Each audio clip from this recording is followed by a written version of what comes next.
Thank you. Well, the sailing is the future of work. I think people do take career breaks, and I really enjoyed my career break. I came back from my career break a couple of years ago. I had teenagers, and I was like, okay, what am I going to do next with my career? And I'd spent my life at the edge of strategy, technology, and people change, right? And I was like, okay, so this GenAI thing popped up while I was somewhere in the Bahamas. And I was thinking about where can I do my best work, and where am I most passionate, and where can I actually make a difference. And I hope it's the last chapter of my career, but one never knows. And I got really passionate about how do we actually make organizations better with technology. And I think leading in the intelligent age, we've had technology. When I was in my undergrad, we had the internet, and I joined strategy consulting. They were debating whether anyone would put credit cards over the internet. People did. I led cloud computing in 2005 because I was between my kids. And we were debating whether cloud computing would ever take off and people would put their data in the cloud. And there's every moment there's these pivotal new technologies that we have, and yet people think, okay, well, I don't know if it's going to happen. So I don't know how. There's a lot of CEOs right now that say, there's something here. I'm not sure if it's for me. And then there's others that are jumping right into it, right? And this pace of change and technology and stuff, it's a little different this time. I think this is the most exciting time to be at the intersection of talent and technology. And in particular, the disciplines around people and people analytics are incredibly important.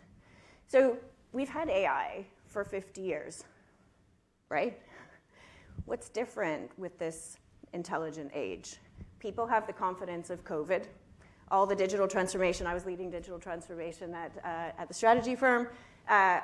People were guessing, oh, maybe we'll do a couple of pilots, whatever, and then woof, we needed something different at COVID, and everybody changed, right? So the technology was always there. The rate limiting step has been change. I think we're in that now, although we have the confidence of COVID, and we have a new technology, and a new set of technologies.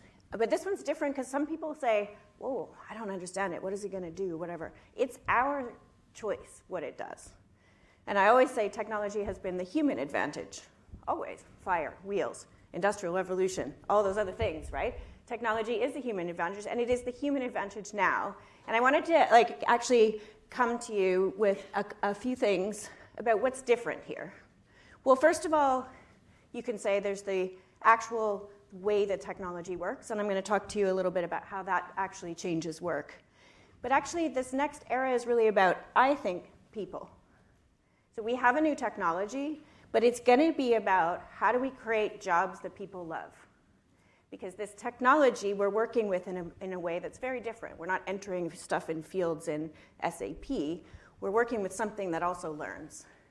By the way, there's evidence that says when you work with it, you're actually better. But communication sometimes goes down, right? And we don't know what's better and what's not. We have mental health issues, burnout issues, stress in the workplace. Why not design better jobs? And the narrative that we have right now is really around how's the technology going to create productivity and efficiency and job loss and all that kind of stuff. And I always talk to CHROs and CEOs and say, hang on a minute. Isn't this a place to say, I can actually be excellent with my talent? I can create a space where people will do things very differently with this technology, with the appropriate guardrails and the like. Empathy. There was the discussion with Amy was wonderful about leadership and psychological safety and empathy. How do you have empathy for people that are supposed to go through change and learn and all that kind of stuff? We're not talking about that enough. We're talking about prompting skills. Courage. The courage to do something different. Resilience. The courage to actually fail and learn from it. Amy set that up really nicely. And so I want to talk to you a little bit about under the covers, the gaps that we need to close, right? The readiness, the empathy, the experience, the confidence. Leaders and employees are actually at very different places. And I want to talk to you about under the hood of what we've been doing at Accenture. Not to sell you anything about Accenture, but say I lead our global technology, talent and organization practice, and Julie Sweet, our CEO, said, hey, why don't you do all the stuff that you're telling clients to us? And so my learning has been about helping our marketing and communications, HR, finance, and legal teams actually do as much as possible with the technology in the shortest period of time. And the change delta was massive, and we had access to all the NVIDIA guys who could code all the fun agents and go. So this is since the summer till now. I'm going to show you what I think is the future of work and what I learned about leading and what leaders, you all, are going to need to do going forward. So we're doing 2,000 projects across the world on GenAI. That's a lot. All industries, all geographies, lots of stuff happening. Only 36% of them are scaling. So there are a lot of them in IT, and people are playing around. Only 13% are creating value because they're layering the technology on top of existing stuff, and they haven't thought about the work. But the organizations that are creating value are creating massive value. And the unlock for them is they're 88% higher than the other companies on the people dimensions. So they're doing something right about redesigning work. So I'm going to talk to you about what we've learned about redesigning work and then reshaping the workforce. And all the technology in the world doesn't work unless you do these two things. It doesn't really matter if it's GenAI, if it's RPA, it's AI, it's use of core technologies in a different way. You have to think differently about the work. Putting Copilot or another piece of GenAI on top of what I do does not make me, make me a little bit better, doesn't make me massively different. What makes me different is if my work actually changes, right? And so we've really been exploring, how do you think about work differently? How do you think about jobs and leadership and organizational structure and change? And I'm going to tell you that through an example. So here's what we've achieved. So the bottom line, our marketing function. Think about all the Accenture marketing that would happen in the world. We've got like conferences, we've got publications, we've got events, and all sorts of great branding. I think we were at the Olympics, like all sorts of wonderful stuff. What we've done with tech, data, and AI, not just GenAI, has been a massive drive towards value creation. We measured the work that we did, we re-engineered the work using technology, and we changed people's jobs and the way they worked, and we got more efficient in terms of FTE cost. But actually, we got an uplift in brand value, and we got an uplift in the contribution of marketing to sales. So the first principle is leading with value, and it doesn't really matter the number. And the number of CEOs that I see that are just talking about value as FTE cost is very high. And I would say you need to lead with value. That value is savings and growth, yes, financial, and it is also employees, like leaving employees net better off. And I'll come on to the skills thing in a second. These are our intelligent agents. How many of you have seen the really custom coded agents? One. Ben, you get the star. A lot of people actually don't even know what they are. So we code agents that do a set of tasks. That set of tasks is a mix of tooling and utility type of stuff, and it's a mix of more strategic type of stuff. We have framed those agents not as replacing jobs, but as doing groups of tasks. And there are certain things that they're good at, and there are certain things that they're not good at, right? And you have to understand how to use the technology in new ways. So a good example of this, right now I can use the writer. If I got an idea, I want to write a publication. I want to write a publication with Amy Edmondson about leadership, right? I can know all of the competitive papers that have been written up to this minute instantaneously, right? They go out and look at the most recent stuff. Then they look at my brand propositions and my editorial pipeline, and they say, actually, you've got two other things in the pipeline across an organization that has 800,000 people. That's quite a lot. And you have a comparison with what's happening in the market. That's something I couldn't do before. It also looks at the scheduling, right? So we scheduling different publications and different events. That's boring work for a marketing function, actually. And so what we did was we looked at what the agents are really good at and what the work actually looks at. And I'm going to talk to you a little bit about how we think about the work. But getting your head around what these agents can do and not just sitting there and saying, well, Copilot, is important. You all need to think about what the agentic architecture is going to mean, what that new technology is going to mean in terms of what it can and what it can't do, and how it learns. The future of leading will be about thinking through how you redesign work. Now I'm going to talk to you about why it's different, right? So these agents, they sound cool and stuff, but actually what's different about it is the technology, right? So we have historically managed work and organizations with processes, right?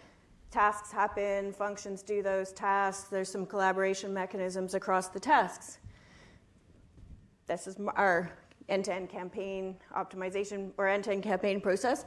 Took 120 days, bunch of stuff. It's a characterization of it.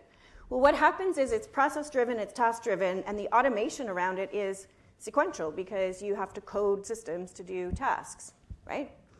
With intelligent agents, you can parallelize work. And you can actually ask them to do basic tasks and more advanced tasks, and you can give guardrails around how they want to work. But the interesting thing here is you end up with something that's more intent-driven and parallel processing. When I show this to clients, so we work with some really exciting clients on some supply chain stuff and some marketing stuff, and they look at that and they're like, But when you redesign the work and you take away the painful stuff like chasing, forwarding, communicating, aligning, tasks, which are often done because people are working around corporate systems, you can actually get to something that's actually quite a bit more productive. And the marketers actually do the marketing work, which is creative and informed by the intelligent agents that they work with. So what happens to jobs? Love this chart. We have this chart for industries and functions and all that kind of stuff. What happens to jobs is you have to decompose jobs in order to redesign this work. So we redesign the work, and then we look at the jobs and the tasks that are involved, take some tasks and look at them being automated or augmented or otherwise just done differently, frankly, and then take those tasks that are left and look at the skills that are what's left and how you organize those skills, those jobs. So what we're going to see is a massive, in order to create value, a massive shift in how we think about jobs, the tasks in the jobs, and also where the jobs are located and how they're organized. And we're doing this in many different places. I have yet to see, when you really think about it deeply, decomposing the jobs into tasks, pushing the envelope around automation, there's 35, 40, 50% reduction in tasks. The trick is, when you ask an organization to do that, they can't. Why? HR only thinks about jobs and job recs and all that kind of stuff. IT has no clue who's doing what and all that kind of stuff. Many organizations have trouble even knowing how many FTEs they have. They don't know what their processes are and all that kind of stuff. So the trick is, I think, a new level of science, effectively, data science around understanding the jobs, decomposing the jobs. And it's repeatable. You can do that. So we're working on understanding and doing that. What we found, though, is the first pass at this, until we really redesigned the jobs, we got almost no value. So 2 or 3 months into the thing, the agents are working as well as we can, and the team comes back and they're like, we have to tell Julie, our CEO, there's not much savings. And I'm like, well, you can't do that. You just can't do that. Go back to, let's have a look at it. And when we did redesign the jobs, we ended up with a massive capacity release. Now, we chose to redirect some of the capacity into more value-added activities. And so you'll see the capacity release. Some people left, and other people have moved into other things. You'll also see some of the jobs, the way will change, right? And so understanding how those jobs change and the new skills is going to be part of the trick. The other thing is, I drew this with Copilot. The other thing is, how do you think about the organization? And the reason it looks like this is I was trying to get them to think about how do they help the organization understand what's happening here. And I drew it with Copilot, and I said, can you draw an organogram with intelligent agents in it? And it came back with this science fiction robot future. And I was like, oh no, that's not going to help us, right? Can you show the humans with superpowers? Because the intent here is we do things that are much better as a result of the technology, right? There may be fewer people, but some people will be doing different things. And then the agents were still looking like these like ugly robot things, right? And I was like, can you make the robots cute? And it sounds funny, and then people laugh, and I laugh too. But actually, when they're cute, when they're a coworker, when they're a coach, when they're a helper, people embrace it. When they understand what the technology can do, so what are these agents, what's the guardrailing, how does the code actually work, and when they see it as a help. So the trick is, how do you design organizations, how do you set context, how do you actually manage the change is going to be the how to all this funky technology that we have. And I'm excited about the technology, not because it's going to take everyone's job, but because it's going to help us progress. And I think the call to action here is we need org design that takes this into account. We need the ability to drive change in really different ways, and we need a good understanding of leadership, psychological safety, culture to make this stuff work. And we need to also be able to call out what doesn't work. We need to understand engagement and communication patterns. And that's why this room and this people analytics is like the most exciting place to be, right? So how do you get impact at scale? Is you basically have to think deeply about the work, right?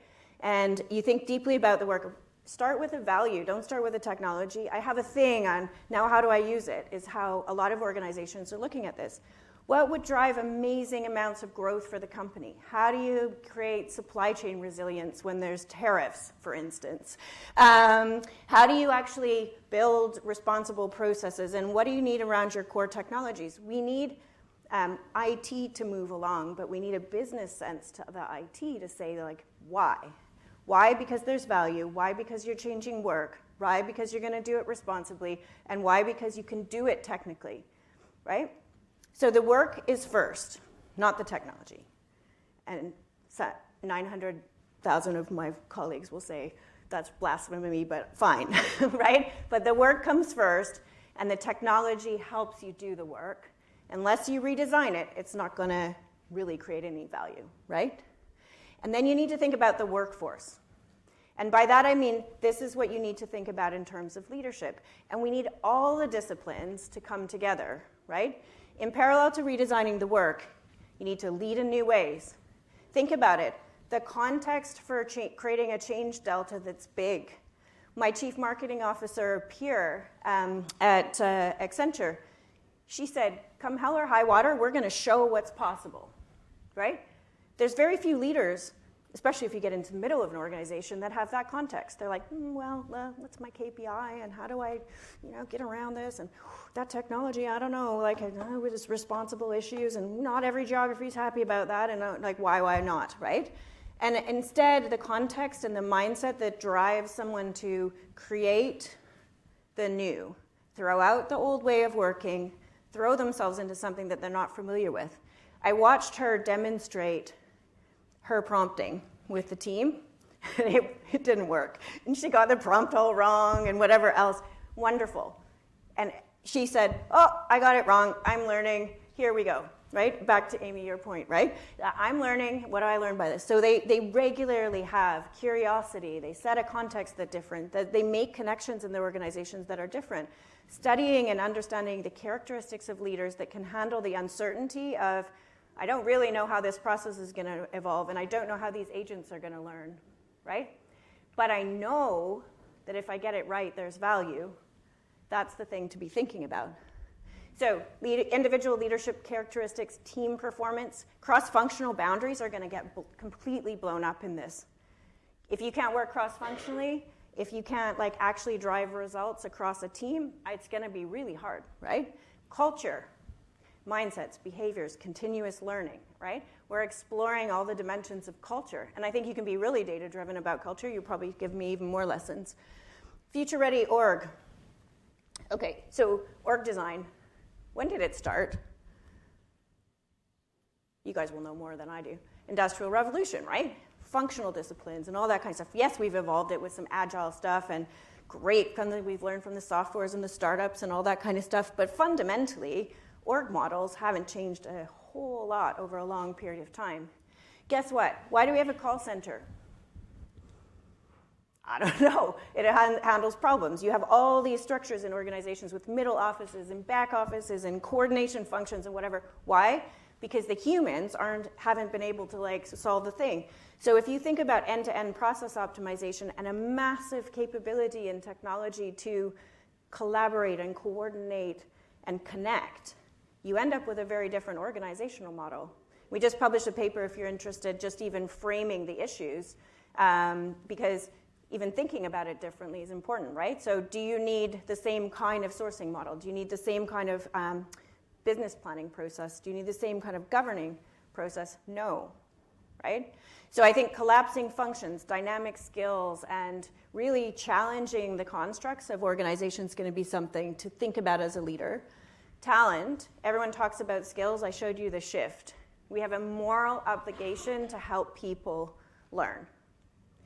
And learning, every learning operation thing I see, it's still very antiquated in corporate world, right? And we do stuff top down. You come in and I teach you. And you come in with a set of disciplines. I expect those disciplines, but I teach you. I have this process that comes, right? Personalization, learning in the flow of work, the ability to drive outcomes and behaviors through experiences, which, by the way, we can do in the consumer world, we need to do in the world of employees. So the ability to create skills in organizations, actually we're talking about right now in terms of resilience, given the uncertainty in the world at the moment, the ability to innovate in the way that you think about talent as a source of resilience. Because you can't predict where a lot of this stuff is going to go, but if you can pivot your people, and skills-based organizations, skills-based talent practices, and the closed loop between people that come in, people that get developed, people that have experiences and are rewarded for those experiences, that whole thing is going to change. The next thing is going to change around is change management. Now, a lot of my team does change management, and I keep saying, we have to change the way we do change. Clarity of purpose, alignment of mission, leadership capabilities. It's not like, here, I've designed something, now I'm going to ram it through the organization. It's not fast, it's not coordinated, people don't like it. Remember those gaps I showed you at the beginning? The engagement gap is massive. If you just think about this as a change that you're going to push, people don't want it, especially with this technology. There's a lot of resistance unless you change the context for people. So that's my learning. We have 70 intelligent agents in different functions within Accenture, and we're getting massive value from it. Equally, we're learning a lot about how we lead, how we fail, how we have to pick things up again. And when I watch clients dealing with this, the single rate-limiting step is the ability for the human capital side of the equation to catch up with the technology side of the equation. And so my call to action for you is help us lead, bring those disciplines. We don't know how to onboard the agents. Do we train them on culture? We don't know how to help leaders build technology fluency as well as management acumen. There's incredible opportunities for more research and more learning and more understanding, and it's never been more exciting.